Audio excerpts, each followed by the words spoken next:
Hello hi ಎಲ್ಲರಿಗೂ ನಮಸ್ಕಾರ. Welcome back my YouTube channel. ಸ್ನೇಹಿತರೆ ಎಲ್ಲರೂ ಹೇಗಿದ್ದೀರಾ? ನಾನು ಚೆನ್ನಾಗಿದ್ದೀನಿ. ನಾನು ರೇಖಾ. ಇವತ್ತು ನನ್ನ ಪೂರ ದಿನದ ಡಯಟ್ ರೆಸಿಪಿನ ತೊಗೊಂಡು ಬಂದಿದ್ದೀನಿ. ಮೊದಲಿಗೆ ನಾನಿಲ್ಲಿ ಜ್ಯೂಸ್ ಮಾಡ್ಕೊಳ್ಳಿಕ್ಕೆ ಬೀಟ್ರೂಟು, ದಾಳಿಂಬೆ, ಕ್ಯಾರೆಟು ಮತ್ತು ಬೆಟ್ಟದ ನೆಲ್ಲಿಕಾಯಿ.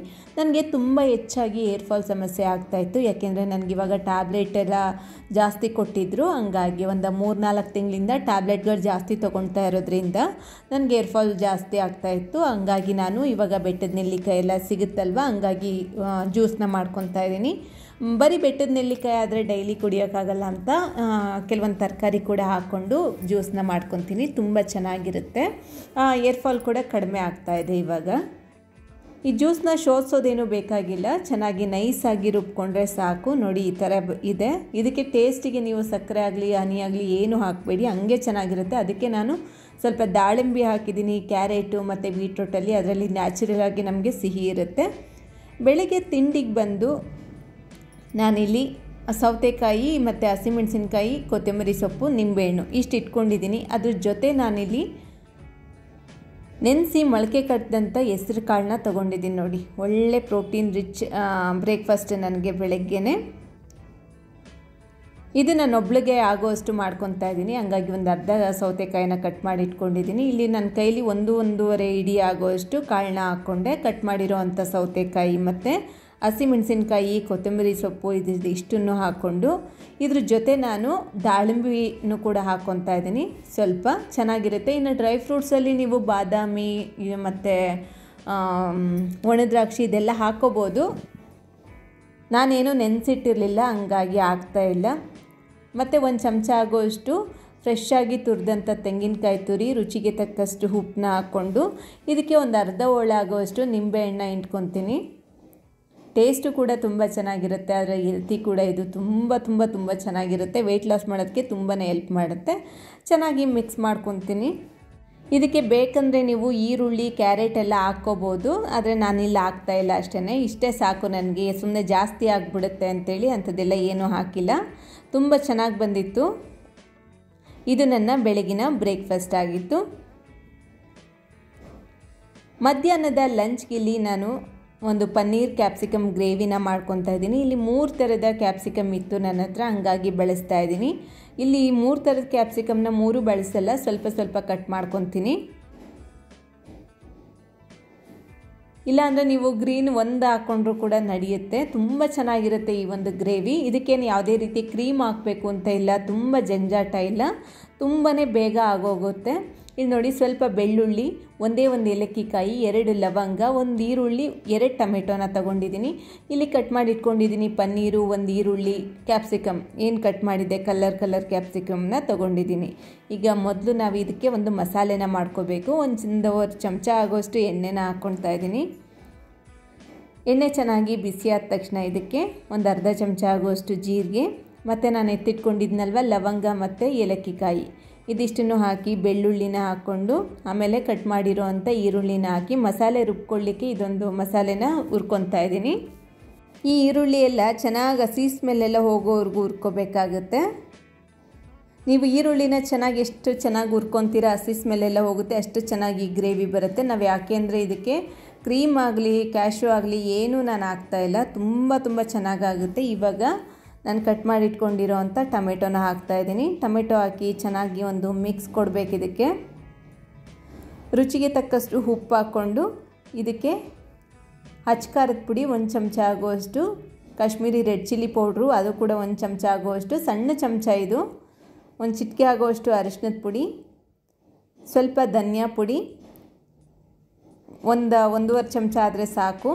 ಅದಾದಮೇಲೆ ನಾನು ಗರಂ ಮಸಾಲಾನ ಇವಾಗಲೇ ಹಾಕ್ಕೊಂಬಿಟ್ಟಿದ್ದೀನಿ. ನೀವು ಬೇಕಿದ್ರೆ ಇದು ಗ್ರೇವಿ ಮಾಡುವಾಗ ಲಾಸ್ಟಲ್ಲಿ ಹಾಕ್ಕೋಬೋದು.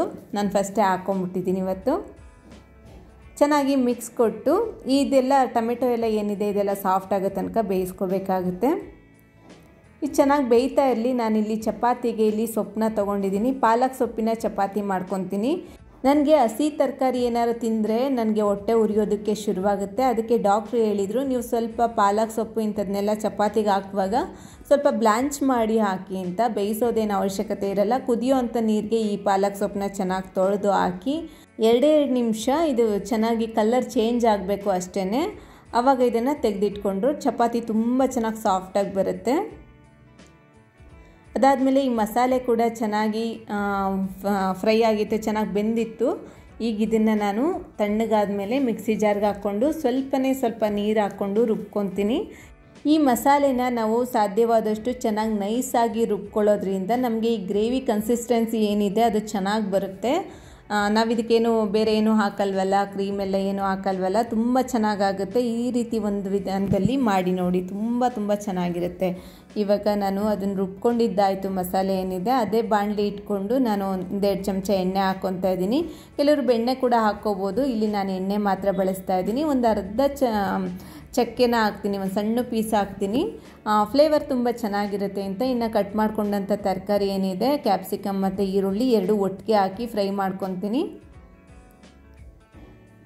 ಈಗ ಪನ್ನೀರ್ನು ಕೂಡ ಸೇರಿಸ್ಕೊತಾ ಇದ್ದೀನಿ. ಪನ್ನೀರನ್ನ ಸೇರಿಸ್ಕೊಂಡ್ಮೇಲೆ ಸ್ವಲ್ಪ ಉಪ್ಪು ಹಾಕ್ಕೊಳ್ಳೋಣ ಅಂತ, ಯಾಕೆಂದರೆ ಗ್ರೇವಿಗೆ ನಾವು ಮಸಾಲೆ ರುಬ್ಕೊಂಡಿದ್ದೀವಲ್ಲ ಅಲ್ಲೂ ಕೂಡ ಉಪ್ಪು ಹಾಕಿರ್ತೀವಿ, ಇಲ್ಲಿ ನೋಡಿಕೊಂಡು ಉಪ್ಪು ಹಾಕ್ಕೋಬೇಕಾಗುತ್ತೆ.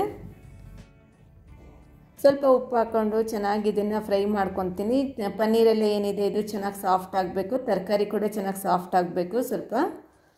ಅದಾದಮೇಲೆ ನೋಡಿ ನಾನು ರುಬ್ಬಿಟ್ಕೊಂಡಿರೋಂಥ ಈ ಮಸಾಲೆ ಏನಿದೆ ಇದನ್ನು ಸೇರಿಸ್ಕೊತೀನಿ. ನಿಜವಾಗ್ಲೂ ನೀವು ಯಾರಿಗಾದರೂ ಹೇಳಿದ್ರೂ ಕೂಡ ನಂಬಲ್ಲ, ಕ್ರೀಮ್ ಏನು ಹಾಕದೆ ಈ ಟೇಸ್ಟ್ ಬರುತ್ತೆ ಈ ಗ್ರೇವಿ ಅಂತ, ಅಷ್ಟು ಚೆನ್ನಾಗಿ ಬಂದಿತ್ತು. ಈ ಮಿಕ್ಸಿ ಜಾರ್ಗೆ ಸ್ವಲ್ಪ ನೀರೆಲ್ಲ ಹಾಕ್ಕೊಂಡು ಅದನ್ನು ಕೂಡ ರುಬ್ಬಿದ ಖಾರ ಎಲ್ಲ ಇರುತ್ತೆ ಅದನ್ನು ಕೂಡ ತೊಳೆದು ಇದಕ್ಕೆ ಹಾಕ್ಕೊಂಡು ಗ್ರೇವಿ ಕನ್ಸಿಸ್ಟೆನ್ಸಿ ನೋಡಿ ಈ ರೀತಿಯಾಗಿ ಹದವಾಗಿರಬೇಕು. ನೋಡಿ ಕರೆಕ್ಟಾಗಿ ಈಗ ಬೆಂದಿದ್ದಾಯಿತು. ಈ ರೀತಿಯಾಗಿ ಹದವಾಗಿದ್ದರೆ ಇದು ಚಪಾತಿ ತಿನ್ನೋದಕ್ಕೆ ತುಂಬ ಚೆನ್ನಾಗಿರುತ್ತೆ. ಈಗ ಇದಕ್ಕೆ ಕಸೂರಿ ಮೇಥಿನ ಹಾಕ್ತಾಯಿದ್ದೀನಿ. ಕಸೂರಿ ಮೇಥಿ ಹಾಕಿ ಇವಾಗ ಲಿಡ್ನ ಕ್ಲೋಸ್ ಮಾಡಿ ಸೈಡಲ್ಲಿ ಇಟ್ಕೊಂಡು ಈಗ ಚಪಾತಿ ಮಾಡ್ಕೊತೀನಿ. ಚಪಾತಿ ಮಾಡ್ಕೊಳ್ಳಿಕ್ಕೆ ನಾನು ನಮ್ಮನೇಲಿ ಮನೆಯಲ್ಲೇ ಮಾಡಿಸಿದಂಥ ಹಿಟ್ಟನ್ನ ಬಳಸ್ತೀನಿ. ಇಲ್ಲೊಂದು 5-6 ಚಪಾತಿ ಆಗೋಷ್ಟು ಹಿಟ್ಟನ್ನ ಹಾಕ್ಕೊತಾ ಇದ್ದೀನಿ. ರುಚಿಗೆ ತಕ್ಕಷ್ಟು ಉಪ್ಪು. ನೀರಿನ ಬದಲು ನಾನು ಪಾಲಕ್ ಸೊಪ್ಪೇನು ಬ್ಲ್ಯಾಂಚ್ ಮಾಡಿ ಇಟ್ಕೊಂಡಿದ್ದೆ ಅದನ್ನು ಪೇಸ್ಟ್ ಮಾಡಿ ಹಾಕ್ಕೊಂಡಿದ್ದೀನಿ. ಇದು ವೇಸ್ಟ್ ಮಾಡ್ಕೋಬಾರ್ದು, ಇಷ್ಟನ್ನು ನಾನು ಹಾಕ್ಕೊಂಡು ಈ ಹಿಟ್ಟನ್ನ ಸ್ವಲ್ಪ ತೆಳುವಾಗಿ ಕಲಿಸ್ಕೊಂಡ್ರೆ ಒಳ್ಳೆಯದು. ಯಾಕೆಂದರೆ ಇದು ಮನೆಯಲ್ಲಿ ಗೋಧಿ ಪುಡಿ ಮಾಡಿಸಿರೋ ಹಿಟ್ಟಲ್ವಾ, ಇದು ಚಪಾತಿ ಚೆನ್ನಾಗಿ ಸಾಫ್ಟಾಗಿ ಬರಬೇಕು ಅಂದರೆ ಹಿಟ್ಟನ್ನ ಸ್ವಲ್ಪ ನಾವು ಚೆನ್ನಾಗಿ ನಾದಿ ಮಿದ್ದಿಸ್ಕೊಂಡು ನಾವು ಈ ಹಿಟ್ಟನ್ನ ಕಲಿಸ್ಕೋಬೇಕಾಗುತ್ತೆ. ಇನ್ನು ಹಿಟ್ಟನ್ನ ಕಲಸಿದ ಮೇಲೂ ಕೂಡ ಅಷ್ಟೇ 1 ಗಂಟೆನಾದರೂ ಹಿಟ್ಟನ್ನ ನಾವು ನೆನೆಯಲಿಕ್ಕೆ ಬಿಟ್ಟರೆ ತುಂಬ ಚೆನ್ನಾಗಿ ಸಾಫ್ಟಾಗಿ ಚಪಾತಿ ಬರುತ್ತೆ. ಟೈಮ್ ಇಲ್ಲ ಅಂದರೆ ಪರವಾಗಿಲ್ಲ ಮಾಡ್ಕೊಳ್ಳಿ. ಮನೇಲಿ ಮಕ್ಕಳು ವಯಸ್ಸಾದವ್ರಿಗೇನಾದರೂ ಚಪಾತಿ ಮಾಡ್ತಿದ್ದೀರಾ ಅಂದರೆ ಅಟ್ಲೀಸ್ಟ್ 1 ಅವರ್ ಆದರೂ ಬಿಡಿ, ತುಂಬ ಚೆನ್ನಾಗಿ ಬರುತ್ತೆ. ಇಲ್ಲ ರಾತ್ರಿ ಕಲಸಿ ಫ್ರಿಜ್ಜಲ್ಲಿ ಇಟ್ಕೊಂಡ್ರೆ ಪರವಾಗಿಲ್ಲ, ಬೆಳಗ್ಗೆ ಎದ್ದು ಮಾಡ್ಕೋಬೋದು, ಅದು ಕೂಡ ತುಂಬ ಚೆನ್ನಾಗಿ ಬರುತ್ತೆ. ಈಗ ನಾನಿಲ್ಲಿ ಚಪಾತಿನ ಮಾಡ್ಕೊತಾ ಇದ್ದೀನಿ. ಗ್ರೀನ್ ಚಪಾತಿ ನಮ್ಮ ಮನೇಲಿ ಇವತ್ತು.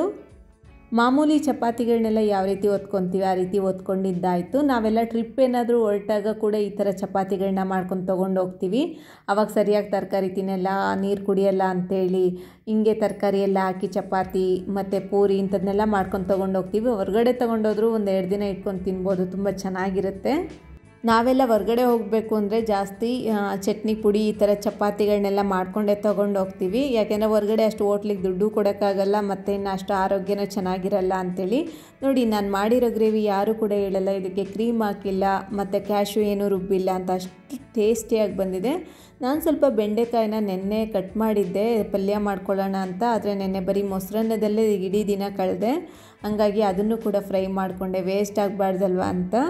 ಇವಾಗ ನೋಡಿ 1 ಚಪಾತಿ ತೊಗೊಂಡಿದ್ದೀನಿ. ಈ ಪನ್ನೀರ್ ಗ್ರೇವಿ ಮತ್ತು ಬೆಂಡೆಕಾಯಿ ಪಲ್ಯ ಇದು ನನ್ನ ಮಧ್ಯಾಹ್ನದ ಲಂಚ್ ಆಗಿತ್ತು. ತುಂಬ ಟೇಸ್ಟಿಯಾಗಿ ಬಂದಿತ್ತು. ಒಮ್ಮೆ ಈ ವಿಧಾನದಲ್ಲಿ ನೀವು ಪನ್ನೀರ್ ಗ್ರೇವಿನ ಮಾಡಿ, ತುಂಬ ಇಷ್ಟ ಆಗುತ್ತೆ. ಕಲರ್ ಕ್ಯಾಪ್ಸಿಕಮ್ ಇಲ್ಲ ಅಂದರೆ ಪರವಾಗಿಲ್ಲ, ಒಂದೇ ಕಲರ್ ಕ್ಯಾಪ್ಸಿಕಮ್ ಹಾಕಿ ಕೂಡ ಮಾಡಿ ಟ್ರೈ ಮಾಡಿ, ಕಮೆಂಟ್ ಹಾಕಿ ಯಾವ ರೀತಿ ಬಂತು ಅಂತ. ನಾನಿಲ್ಲಿ ಸಂಜೆ 4 ಗಂಟೆಗೆ ಗ್ರೀನ್ ಟೀನ ಕುಡಿತಾ ಇದ್ದೀನಿ. ಗ್ರೀನ್ ಟೀ ಜೊತೆಗೆ ನಾನು ಸ್ವಲ್ಪ ಮಖಾನ ಮತ್ತು ಮಿಕ್ಸ್ ಸೀಡ್ಸು, ಬಾದಾಮಿ 2 ಮತ್ತು ಸ್ವಲ್ಪ ದ್ರಾಕ್ಷಿ, ಒಣ ದ್ರಾಕ್ಷಿನ ತೊಗೊಂಡಿದ್ದೀನಿ. ಇದಾಗಿತ್ತು ನನ್ನ ಟೀ ಟೈಮ್. ಮತ್ತು ರಾತ್ರಿ ಡಿನ್ನರ್ಗೆ ನಾನಿಲ್ಲಿ ಸ್ಟೀಮ್ ವೆಜಿಟೇಬಲ್ನ ತೊಗೊತಾ ಇದ್ದೀನಿ. ಸ್ಟೀಮ್ ಮಾಡ್ಕೊತೀನಿ ಎಲ್ಲ ವೆಜಿಟೇಬಲ್ನು. ಇಲ್ಲಿ ಸ್ವೀಟ್ ಪೊಟೇಟೊ ಮತ್ತು ಅದೇ ಗೆಣಸು, ಬೀನ್ಸು ಮತ್ತು ಬ್ರೋಕಲಿ, ಸ್ವಲ್ಪ ಕ್ಯಾರೆಟು ಇದಿಷ್ಟು ತೊಗೊಂಡಿದ್ದೀನಿ. ಇದಿಷ್ಟನ್ನು ನಾನು ಸ್ಟೀಮ್ ಮಾಡ್ಕೊತೀನಿ. ಒಂದು 3 ನಿಮಿಷ ಸ್ಟೀಮ್ ಮಾಡಿಕೊಂಡ್ರೆ ಸಾಕು. ಈಗ ಒಂದು 3 ನಿಮಿಷ ಸ್ಟೀಮ್ ಆಗಿತ್ತು. ತಣ್ಣಗಾಗಲಿಕ್ಕೆ ಬಿಟ್ಟಿದ್ದೆ. ತಣ್ಣಗಾಗಿತ್ತು ಸಂಪೂರ್ಣವಾಗಿ. ತುಂಬ ಚೆನ್ನಾಗಿರುತ್ತೆ. ರಾತ್ರಿ ಹೊತ್ತು ಜಾಸ್ತಿ ಹೆವಿ ಫುಡ್ ಏನೋ ನಂಗೆ ತಿನ್ನೋಕ್ಕಾಗಲ್ಲ. ಹಂಗಾಗಿ ನಾನೇನು ಮಾಡ್ತೀನಿ, ಜಾಸ್ತಿ ಈ ಥರ ಸ್ಟೀಮ್ ಮಾಡ್ಕೊಂಡಂಥ ತರಕಾರಿ, ಸೂಪು ಈ ಥರ ತೊಗೊತೀನಿ. ಈ ಸ್ಟೀಮ್ ಮಾಡಿದಂಥ ತರಕಾರಿಗೆ ಚಿಲ್ಲಿ ಫ್ಲೇಕ್ಸು ಮತ್ತು ಆರಿಗೆನೋ ಸ್ವಲ್ಪ ಬ್ಲ್ಯಾಕ್ ಪೆಪ್ಪರ್ನ ಹಾಕ್ತಾಯಿದ್ದೀನಿ. ನಾನು ತರಕಾರಿನ ಬೇಯಲಿಕ್ಕೆ ಇಡುವಾಗ, ಅಂದರೆ ಸ್ಟೀಮ್ ಮಾಡೋಕ್ಕೆ ಇಡುವಾಗ ಸ್ವಲ್ಪ ಉಪ್ಪಿನ ಪುಡಿನ ಉದುರಿಸಿದ್ದೆ. ಹಂಗಾಗಿ ಅದಕ್ಕೆ ಉಪ್ಪೇನೂ ಬೇಕಾಗಿರಲಿಲ್ಲ. ಈಗ ಚೆನ್ನಾಗಿ ಮಿಕ್ಸ್ ಕೊಟ್ಟು, ಸಾಧ್ಯವಾದಷ್ಟು ರಾತ್ರಿ ಹೊತ್ತು ಉಪ್ಪನ್ನ ಸ್ವಲ್ಪ ಕಡಿಮೆನೇ ತಿನ್ನಿ. ಊಟದಲ್ಲಿ ಉಪ್ಪನ್ನ ಕಡಿಮೆನೇ ತಿನ್ನಿ. ನಾನಿಲ್ಲಿ ರಾತ್ರಿ ಹೊತ್ತಂತೂ ನಾನು ಸ್ವಲ್ಪ ಕಡಿಮೆನೇ ತಿಂತೀನಿ. ದಿನದಲ್ಲಿ ಸ್ವಲ್ಪ ಪರವಾಗಿಲ್ಲ. ರಾತ್ರಿ ಹೊತ್ತು ಟೇಸ್ಟೆಲ್ಲ ಏನು ನೋಡೋಕ್ಕೆ ಹೋಗಲ್ಲ. ನನಗೆ ಹೆಲ್ತಿ ಫುಡ್ ಬೇಕು. ನೋಡಿ, ಇದು ನನ್ನ ಡಿನ್ನರ್ ರೆಸಿಪಿ.